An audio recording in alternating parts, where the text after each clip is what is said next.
Bending of light rays in denser medium is term as. जो bending of light होती है denser medium में, उसको हम क्या टर्म देते हैं? रिफ्लेक्शन, डिस्पर्शन, रिफ्रैक्शन या डिफ्लेक्शन। अब बात करते हैं जो बेंडिंग ऑफ लाइट होती है, जब लाइट एक मीडियम से दूसरे मीडियम में जाती है उसको हम बोलते हैं रिफ्रैक्शन ऑफ लाइट। ठीक है, रिफ्रैक्शन होता ही क्या है? जिसमें लाइट बेंड हो जाती है जब वो एक मीडियम से दूसरे मीडियम में जाती है। डिस्पर्शन ऑफ लाइट बात करें, जो स्प्लिटिंग होती है वाइट लाइट इनटू 7 कलर्स, वो होता है हमारे पास डिस्पर्शन ऑफ लाइट।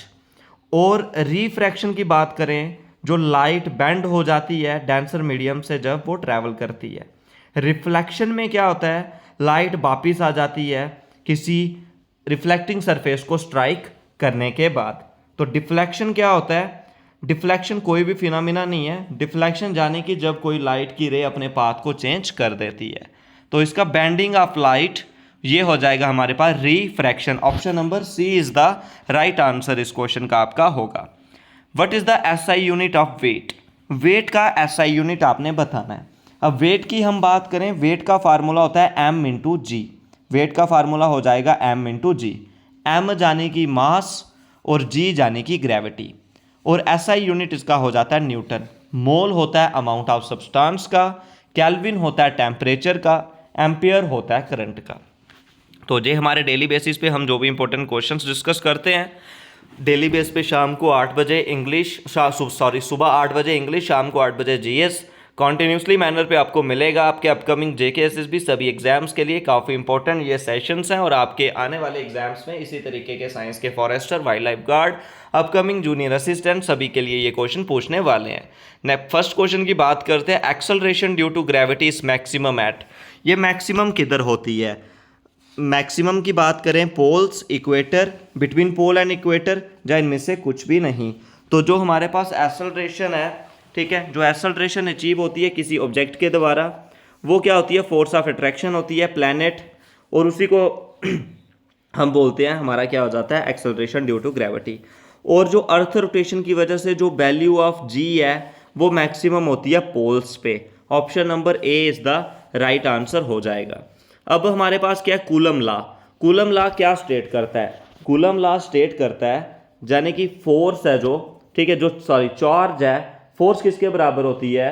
कोई दो बॉडीज है उन पे जो भी चार्ज है, यानी कि प्रोडक्ट ऑफ चार्ज, ठीक है, product of charge and inversely proportional to the square of distance between them. Magnitude of force of attraction between 2 points is directly proportional to the product of charge and to charge and to the square of distance between them. Directly proportional, inversely proportional होगा, ठीक है।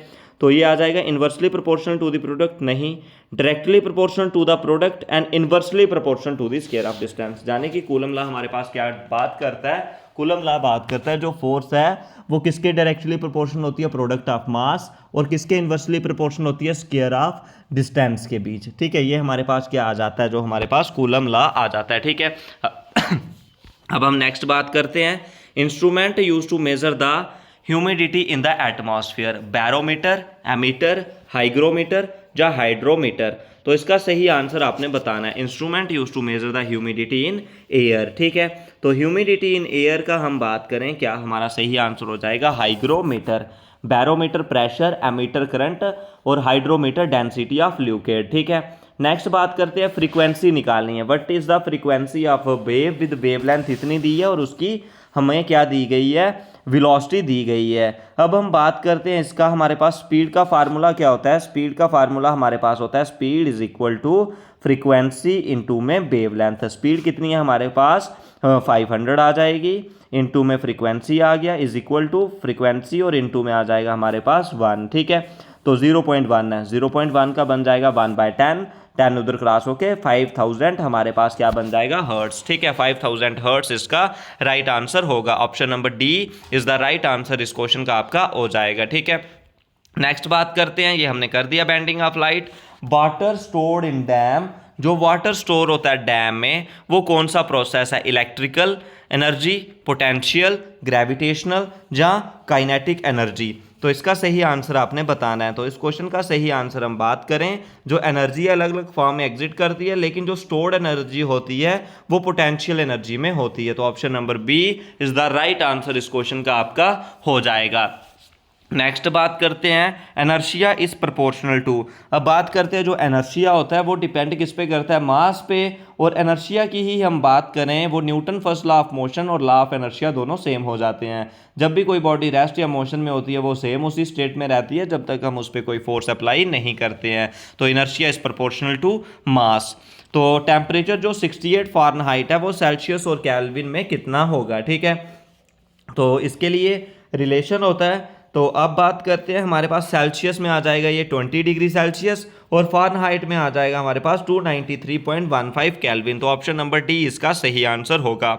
The reflector of A search light, जो search light होती है उसमें reflector किससे बना होता है, कनकेव, कन्वेक्स, सिलेंड्रिकल या कन्वेक्स से। तो हम बात करते हैं इसका कनकेव मिरर होता है। जो कनकेव मिरर होता है उसको कन्वर्जिंग भी बोलते हैं, और ये रिफ्लेक्ट करने के लिए towards the centre of curvature भी हम इसको यूज़ करते हैं, ठीक है। नेक्स्ट क्वेश्चन की बात करें, आपके लिए ये क्वेश्चन काफ़ी इंपॉर्टेंट है। इसी तरीके के इंपॉर्टेंट क्वेश्चन आपके अपकमिंग एग्जाम में पूछे जाएंगे, जेके एसएसबी, एसएससी और आपके जितने भी अपकमिंग एग्जाम आने वाले हैं, ठीक है। सभी के लिए काफ़ी इंपॉर्टेंट है। सुबह 8 बजे इंग्लिश, शाम को 8 बजे जीएस का सेशन, और इनका पीडीएफ का लिंक आपको डिस्क्रिप्शन पे मिल जाएगा टेलीग्राम का। टेलीग्राम को आप फॉलो कर लीजिए, वहाँ से फ्री ऑफ कॉस्ट सभी अपलोडेड टेस्ट, सभी अपलोडेड इंपॉर्टेंट पीडीएफ्स और सारे इंपॉर्टेंट लिंक्स आपको वहाँ पे अवेलेबल हो जाएंगे। When pressure is apply to a fluid, जब प्रेशर हम किसी फ्लूइड पे अप्लाई करते हैं, the pressure change is transmitted to every part of the fluid without any loss. तो कौन सा लॉ इसको डिस्कस करता है, एवोगैड्रो। तो एवोगैड्रो, बर्नौलिस, पास्कल या हुक्स। तो एवोगैड्रो लॉ क्या बात करता है, जाने कि जो इक्वल वॉल्यूम है सारी गैसेस का अंडर टेम्परेचर एंड प्रेशर, वो किसके बराबर होता है, मॉलिक्यूल्स के बराबर होता है। अब नेक्स्ट हम बात करते हैं, जो बर्नौलिस थ्योरम है वो क्या बात करती है, जब भी स्ट्रीमलाइन जो फ्लो होता है आइडियल फ्लूइड में, और उसमें जो टोटल एनर्जी होती है यूनिट वॉल्यूम में वो कांस्टेंट रहती है। पास्कल लॉ क्या बात करता है, पास्कल लॉ जो ट्रांसमिशन ऑफ फ्लूइड प्रेशर पे रहता है, तो इसका क्या रहेगा, पास्कल लॉ। हाईएस्ट फ्रीक्वेंसी बतानी है, गामा, रेडियो, यूवी, इंफ्रा। तो इसकी आपने जो हाईएस्ट फ्रीक्वेंसी बतानी है, तो जो गामा रे है इसकी हाईएस्ट जो फ्रीक्वेंसी है वो हो जाएगी, और इसकी सबसे जो लिटलेस्ट वेवलेंथ है वो हो जाती है। ये आपने याद रखना है। Archimedes law is related to, Archimedes law किससे संबंध रखता है, conservation of mass, energy, law of gravitation और फ्लोटेशन। तो जहाँ पे बात करते हैं, जो आर्किमिडीज प्रिंसिपल है वो प्रूव करने में हेल्प करता है लॉ ऑफ फ्लोटेशन। तो ऑप्शन नंबर डी इसका सही आंसर हमारा हो जाएगा। If an agent does a work W in time T, then the power. तो पावर और वर्क का रिलेशन बताना है। तो पावर किसके बराबर हो जाती है, वर्क बाय टाइम, यानी कि power is equal to W by T, और पावर का यूनिट होता है वॉट। तो इसका ऑप्शन नंबर ए इसका बिल्कुल करेक्ट और राइट आंसर आपका हो जाएगा। What is measured in C U seconds. तो सी यू सेकेंड्स में हम क्या मेज़र करते हैं, ये मेज़र करता है फ्लो रेट ऑफ वाटर, ठीक है। क्या करता है, flow rate of water. 1 C U sec किसके बराबर होता है, 28.317 लीटर्स पर सेकेंड। 28.317 लीटर्स पर सेकेंड में जो फ्लो करता है, फ्लो ऑफ लिक्विड या फ्लो ऑफ वाटर इसका हो जाता है। नेक्स्ट बात करते हैं, wind vane is use for measuring. Wind vane किसके लिए हम यूज़ करते हैं, wind velocity, air pressure, wind direction या air temperature. Wind vanes measure the direction of wind, wind vanes measure the direction of wind, इसका हो जाएगा wind direction. Option number C is the right और correct answer आपका हो जाएगा। Which of the following is a scalar quantity, इनमें से कौन सी क्वांटिटी स्केलर है, acceleration, formula velocity by time. तो वेलोसिटी की दिशा होती है तो एक्सेलरेशन की भी होगी, velocity same, displacement by time, displacement shortest distance होता है, ठीक है, तो उसकी भी डायरेक्शन होती है। प्रेशर फोर्स बटे में एरिया हो जाएगा, ठीक है। तो उसके बाद फोर्स आ जाता है, फोर्स का तो होता है pressure is the scalar quantity, ठीक है, प्रेशर की कोई भी दिशा नहीं रहती।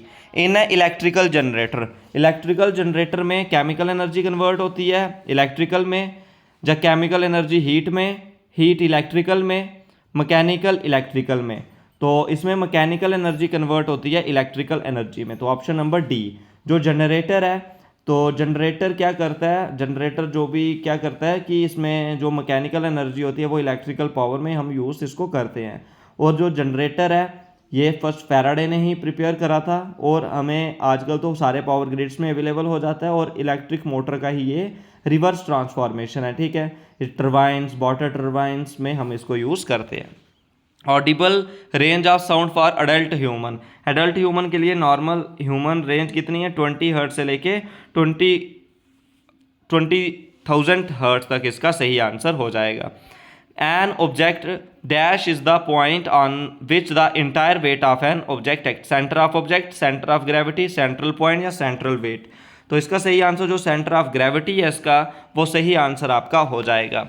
तो ये आपके इसके आंसर की भी इसके साथ मिल जाएगी। अगर इसके रिगार्डिंग कुछ और डाउट्स हों आपके तो कमेंट सेक्शन में ज़रूर पूछ सकते हो। आपके लिए ये भी जो इंपॉर्टेंट सेशन है डेली बेसिस पे हमारे चलते हैं, सुबह 8 बजे इंग्लिश, शाम को 8:30 बजे जीएस, और इनका इंपॉर्टेंट पीडीएफ लिंक भी आपको डिस्क्रिप्शन पे मिल जाएगा। पीडीएफ को भी आप ज्वाइन कर लीजिए, टेलीग्राम को ज्वाइन कर लीजिए, वहाँ से सारी पीडीएफ आपको मिल जाएंगी। तो ये कुछ इंपॉर्टेंट सेशन था आज के इस वीडियो में। कोई डाउट्स होंगे तो कमेंट सेक्शन में ज़रूर पूछें। आज के इस वीडियो में बस इतना ही।